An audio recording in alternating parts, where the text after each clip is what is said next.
Gurugram news के YouTube channel को subscribe करें और बेल आइकन जरूर दबाएं ताकि कोई खबर रह ना जाए। भविष्य में जल्द ही गुरुग्राम में पैदा होने वाले पहाड़, यानी कि जल्द ही भविष्य में आने वाले जो पहाड़ हैं वो अब नहीं आएंगे। आप सोचकर हैरान तो बहुत होंगे, लेकिन क्या है ये पहाड़, कौन से ऐसे पहाड़ हैं जो भविष्य में गुरुग्राम में नहीं आएंगे, दिखाएंगे आपको इस खबर में। नमस्कार, मैं हूं मन्नू मेहता और आप देख रहे हैं गुरुग्राम।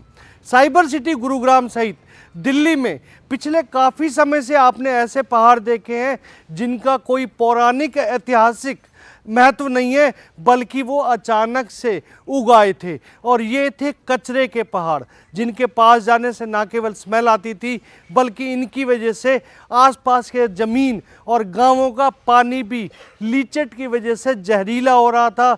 दिक्कतें इतनी हो चुकी थी कि पीने का पानी भी खराब हो चुका था। ऐसा ही एक पहाड़ गुरुग्राम फरीदाबाद रोड पर भी सामने आया था। उसके बाद आसपास के ग्रामीणों ने इसका विरोध करना शुरू कर दिया था। ये पहाड़ था गुरुग्राम और फरीदाबाद से निकलने वाले कचरे का, जो कि काफ़ी हाइट ले चुका था। लेकिन ग्रामीणों की समस्या इतनी थी कि आसपास के पूरे एरिया में स्मेल रहा करती थी, पानी की दिक्कत थी। यहाँ तक कुछ ग्रामीणों ने ये भी आरोप लगाए थे कि उनके बच्चों के रिश्ते तक नहीं होते हैं। और यही वजह देखते हुए सरकार और इको ग्रीन ने एक महत्वपूर्ण फैसला लिया है। अब इस तरह के पहाड़ों का कोई महत्व नहीं रहा करेगा, बल्कि अब इसके लिए अब बादशाहपुर में कादरपुर रोड पर इको ग्रीन के द्वारा MRF मटेरियल रिकवरी सेंटर बनाया गया है, जो कि यहाँ पर गुरुग्राम से निकलने वाला जो कचरा है या कूड़ा है, चाहे वो वेट है या ड्राई है, वो सारा सबसे पहले यहाँ पहुँचा करेगा। यहाँ पहुँचने के बाद वेट होने के बाद सबसे पहले वो अपने स्टेशन पर जाया करेगा। इसके लिए कुल 50 के करीब स्टेशन बनाए गए हैं, जहाँ पर उस एरिया के उस कूड़े कचरे को उतारा जाएगा। उसके बाद यहाँ पर जो काफ़ी उनकी ड्यूटी लगाई गई है, काफ़ी ऐसे वर्कर्स रखे गए हैं जो वेट यानी कि गीले और सूखे कचरे को अलग अलग करेंगे। खास बात यह है कि अलग करते समय फूड पॉइंट, एक फूड सेक्शन भी अलग से बनाया गया है, जिसमें घरों से निकलने वाले उन सब्जी इत्यादि या वो जो बच के आता है उसको अलग कर लिया जाता है, जिससे जो शहर के अंदर भूखी पशु घूमते हैं उनको भी चारा मिल सके और कम से कम उनका भी पेट भरा रह सके। इसके बाद जो गीला कचरा होता है उसके लिए यहाँ पर कंपोस्टिंग यानी कि खाद के लिए स्पेशल अरेंजमेंट किए गए हैं। कुल 35 पिट्स बनाए गए हैं, जिसमें एक की कैपेसिटी लगभग 18 से 20 टन है। इसमें प्रतिदिन का कूड़ा एक पिट के अंदर डाल दिया जाएगा और उसे 1 महीने के लिए खाद में कन्वर्ट होने तक छोड़ दिया जाएगा। 35 पिट्स इसलिए बनाए गए हैं कि अगला साइकिल शुरू होने तक हर पिट में काम चलता रहे। इस तरह से 1 महीने को हिसाब को देखकर यहाँ पर किया गया है। वहीं जो ड्राई वेट है उसके लिए अलग से व्यवस्था की गई है, और उस ड्राई वेट को इकट्ठा करके जो भी कॉन्ट्रैक्टर होंगे या जो भी इसके लिए ऑथराइज एजेंसी है उनको वो ड्राई वेट दे दिया जाएगा।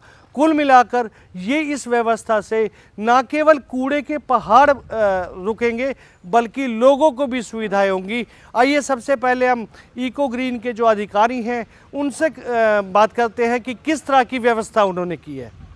पर्टिकुलरली जोन 4 बादशाहपुर की पॉइंट की हम अगर बात करेंगे तो ये ओपन डंपिंग और ये अनऑर्गेनाइज्ड वे पे जो पहले डंपिंग हो रही थी उसको कंट्रोल करने के लिए और भारत सरकार की नियम अनुसार MRF हम लोग ने वहाँ एक कंस्ट्रक्ट किया है। MRF होता है मटेरियल रिकवर फैसिलिटी। वो एक ऑर्गेनाइज्ड वे में घरेलू कचरा जो छोटी गाड़ी कलेक्ट करते हैं वो गाड़ी वहाँ ले आते हैं। वो ले आने के बाद उसको वेमेंट करते हैं। वेमेंट करने के बाद सेग्रीगेशन एरिया अलग से डिजिग्नेट की गई है, जहाँ 40 से 50 लेबर सेग्रीगेशन पे काम करेंगे और उसमें से ड्राई रिसाइक्लेबल्स को डिफरेंट फैक्शंस में सेग्रीगेट करके प्रॉपर इसको पैक करके ऑथराइज्ड रिसाइक्लर्स को भेजा जाएगा। और जो जैविक कूड़ा जो होता है ऑर्गेनिक मैटर, उसको नेक्स्ट स्टेज पे ले जाके फर्दर सेग्रीगेट करके प्योर ऑर्गेनिक वेस्ट को पिट कंपोस्टिंग के द्वारा खाद बनाया जाता है। कुल ऐसे कितने पिट्स बनाए गए और पिट्स में साइकिल किस हिसाब से रहेगा? हाँ, वहाँ 35 पिट बनाए गए हैं। पिट का साइज है 9.2 क्यूबिक मीटर। इसका मतलब बल्क डेंसिटी के आधार पे एक पिट पे आपको 4 से 5 टन की कूड़ा एकोमोडेट हो जाता है। सो ये एक 1 मंथ का साइकिल है। 1 से लेकर 30th पिट तक जो भी वेस्ट है वो फर्मेंट होकर रोटेशन में जाता है। सो इसीलिए 35 पिट्स 5 एडिशनल पिट्स बनाया गया है।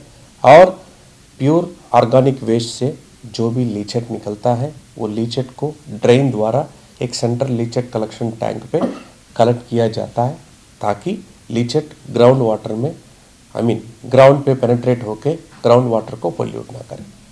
सर, इस जैविक कूड़े में कुछ ऐसा भी आते हैं जैसे घरों की हरी सब्जियां वगैरह भी आती हैं, तो उनका क्या यूज करेंगे? उनका क्या किया जाएगा? जो प्रॉपर प्योर ऑर्गेनिक वेस्ट, जो वेजिटेबल वेस्ट, फ्रूट वेस्ट जो भी आता है, सेग्रीगेशन के बाद कुछ कैटल फीडिंग के लिए भी भेजा जाता है। पहले वहाँ गाय वगैरह, अगल बगल का गाय वगैरह आके उसी कूड़े को खाते रहते थे और उससे कुछ प्लास्टिक भी चला जाता, मिक्स में इन लोगों के खतरे हो जाता है। अब प्रॉपर सेग्रीगेशन पे ये कैटल फीड में भी कुछ वेस्ट ऑर्गेनिक इसमें हम लोग भेजा जा सकता है, और उसके बाद जो भी ग्रीन वेस्ट, जो भी ऑर्गेनिक मैटर बचता है उसको कंपोस्टिंग किया जाता है और खाद बनाया जाता है। यानी कुल मिला के आने वाले समय में जो लोगों की सबसे बड़ी समस्या थी वो समाप्त होने जा रही है। और कूड़े के पहाड़ नहीं दिखाई देंगे आगे से? नहीं, आगे से कूड़े के पहाड़ नहीं दिखाया जाएगा। और पोस्ट प्रोसेस जो भी इनर्ट बचेगा वहाँ, वो इनर्ट को लैंडफिल की डिस्पोजल के लिए भेजा जाएगा। तो ये तो जोन 4 के लिए हुआ है, बाकी जोन्स के लिए क्या बाकी भी जल्दी शुरुआत की जाएगी या पहले इसको एक ट्रायल तौर पे देखा जा रहा है? जोन 4 बादशाहपुर का जो पर्टिकुलर एमआरएफ की हम लोग बात कर रहे हैं, उसमें जो भी टेक्नोलॉजी हमने अडॉप्ट किया है और जो भी प्रोसेस हमने अडॉप्ट किया है, उस पर हम लोगों को एक बार और फर्दर स्टडी करके इससे बेहतर कर सकता है, इससे लेटेस्ट टेक्नोलॉजी और कोई हो सकता है, इस तरह का भी स्टडी की जाएगा उसमें। और बाकी जोन्स के लिए भी हम लोग प्लान कर रहे हैं और बहुत जल्दी ही इस टाइप का सिस्टम ले गया। क्या फरीदाबाद का जो आता था उनके लिए भी क्या इस तरह के वहाँ पे फरीदाबाद में भी इस तरह के एमआरएफ सेंटर्स बनाने की विचार है? अभी फ़िलहाल गुड़गांव से स्टार्ट किया है। अब इसके बाद फरीदाबाद में भी इसको एग्जीक्यूट करने के लिए हम लोगों का प्लान है। अभी पहले गुड़गांव में पूरी व्यवस्थित रूप से इसको कंप्लीट किया जाए, फिर फरीदाबाद में इसको करने का हम लोग प्लान करेंगे। गुरुग्राम में एमआरएफ यानी कि मटेरियल रिकवरी फैसिलिटी सेंटर बनाए जाने के बाद अब कम से कम ये तो सही हो चुका है कि लोगों को इससे ना केवल परेशानी होगी, बल्कि अब शहर से निकलने वाला जो कूड़ा या कचरा है वो एक बेहतर कामों में यूज होगा। कहीं पशुओं का पेट भरा जाएगा तो बेहतर कार्य के लिए कंसर्न एजेंसीज के पास भी जाएगा। आसपास के गांवों के जो लोग परेशान रहते थे उनको भी सुविधा मिलेगी। तो इस तरह की सुविधा आने से न केवल एक ये सराहनीय कार्य सामने आया है, बल्कि ये कहा जा सकता है कि ये सुविधाएं अब देश के हर शहरों में होनी चाहिए, ताकि उन शहरों की स्वच्छता में रैंकिंग तो आगे आए ही, बल्कि यूजफुल भी हो सके। इस खबर के बारे में आप अपनी राय हमें कमेंट करके अवश्य दीजिएगा और इस खबर को ज़्यादा से ज़्यादा शेयर भी कीजिएगा, ताकि ज़्यादा से ज़्यादा लोगों तक सही जानकारी सही समय तक पहुंच सके। नमस्कार।